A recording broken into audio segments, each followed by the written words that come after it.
안녕하세요. 달려라 송변입니다. 오늘은 변호사 시험 객관식 문제 푸는 방법의 마지막 시간인데요. 제가 객관식 문제를 풀었던 방법에 대해 말해 보도록 하겠습니다. 제가 지금은 객관식 문제집이 없어서 9회 변호사 시험 기출 문제를 가지고 왔어요. 그럼 한번 보도록 할게요. 먼저 객관식 문제집을 한 번만 풀 수는 없어요. 객관식 문제집도 여러 번 풀어봐야 되기 때문에 객관식 문제를 푸는 것도 전략이 필요하다고 생각합니다. 저는 한 문제씩 풀고 답을 맞추는 방식으로 문제를 풀었는데요.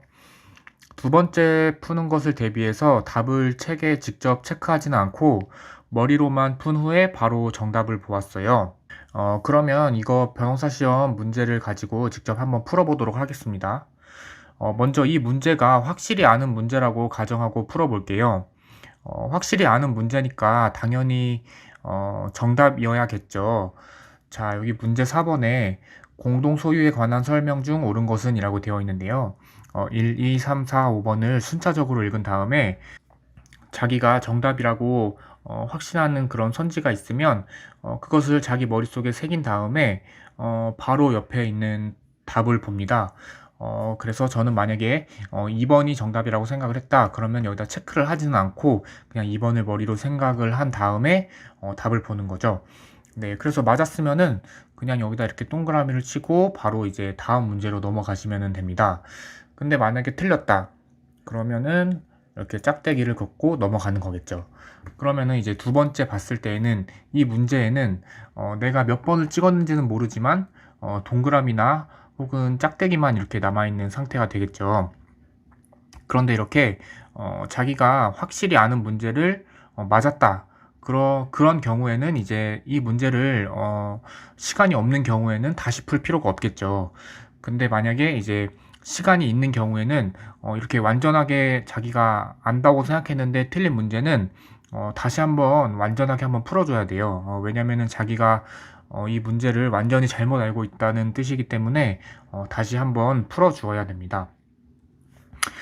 근데 대부분의 경우는 두 개의 지문이 헷갈리는 경우가 많아요. 그럴 땐 어떻게 푸냐? 제가 만약에 이렇게 1번하고 2번이 헷갈린다. 그러면 1번과 2번 앞에다가 이렇게 V 표시를 해줍니다. 이렇게 V 표시를 해주고 자기가 1번과 2번 중에서 어떤 것을 답이라고 생각하는지를 머릿속으로 생각을 해줍니다. 그 다음에 이제 답을 보는 거죠. 근데 만약에 이게 답이 맞았다. 그러면은 이렇게 동그라미를 치고 넘어가는 겁니다. 근데 만약에 이게 내가 생각하는 거가 아니었다. 그러면 이렇게 짝대기를 긋고 넘어가는 거죠.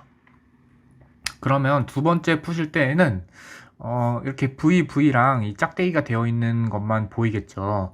네, 그러면은 자기가 1번을 찍었는지 2번을 찍었는지는 이제 기억이 안 나실 겁니다. 그러면 두 번째 푸실 때는 이 3, 4, 5번은 이제 보지 않는 겁니다. 1번, 2번만 가지고 이제 고르시는 거예요. 왜냐하면 이건 시간을 단축하기 위해서 3번, 4번, 5번은 이미 아는 선지였기 때문에 두 번 볼 필요가 없고 1번, 2번만을 대상으로 푸는 겁니다. 그래서 만약에 또 틀렸다. 그러면은 다른 색깔로다가 색을 바꿔서 또 틀렸다고 해줘야겠죠. 이렇게 또 틀렸다고 해줘야겠죠. 그럼 이 문제는 두 번이나 틀린 겁니다. 그럼 이 문제는 자기가 모르는 문제예요. 항상 틀렸던 문제를 또 틀리게 되어 있거든요. 그러니까 이 문제는 자기가 이제 모르는 문제인 거예요. 이 선지 두 개를 확실하게 알고 있지를 못한 거죠. 그러니까 이 두 선지를 이제 확실하게 외워주도록 해야겠죠. 근데 만약에 자기가 맞았다. 두 번째 풀 때는 맞았다. 그럼 이렇게 동그라미를 쳐주면 되는 겁니다. 그래도 이 문제는 굉장히 중요한 문제예요. 왜냐면 한 번은 틀렸고 한 번은 맞은 거기 때문에 자기 머릿속에 완전히 있다고는 확신할 수는 없는 상태인 거죠. 이런 문제들은 되게 자기한테는 중요한 문제가 되겠죠. 근데 만약에 자기가 헷갈려서 풀었는데 첫 번째도 맞았고 그리고 뭐 두 번째도 맞았다. 뭐 이 경우에는 V 표시를 해놓기는 했지만 결국에는 자기가 이 문제가 시험 문제 나왔을 때 헷갈릴 때 틀리진 않는다 이런 의미가 되겠죠. 그러니까 이렇게 두 개 동그라미가 있는 경우에는 어느 정도 자신감을 가져도 되는 그런 선지라고 할 수 있을 것 같아요. 그렇게 해서 이렇게 저는 문제를 풀었고요. 객관식 책 정리도 제가 그 두 번째 편에서 찍었던 단권화 과정이랑 똑같이 해설 부분에 중요한 것이 있으면은 색을 구분해서 표시를 해주고, 그리고 또 포스트잇을 이용해서 정리도 해주시면 됩니다. 예를 들면 이렇게 이렇게 뭐 두 번 틀린 문제가 있다고 하면은 그런 문제에는 당연히 이쪽에다 이렇게 포스트잇을 이렇게 붙여 놓는 게 좋겠죠. 그래서 막판에 자기가 틀린 문제들을 한 번 더 빨리 확인할 수 있게 표시를 해두는 게 좋을 것 같습니다. 이건 어차피 제가 푼 방식이니까 참고만 하시면 될 것 같고요.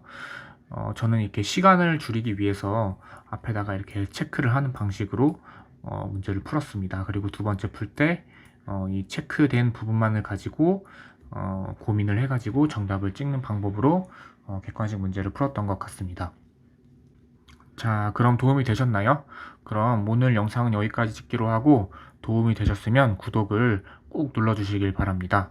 감사합니다.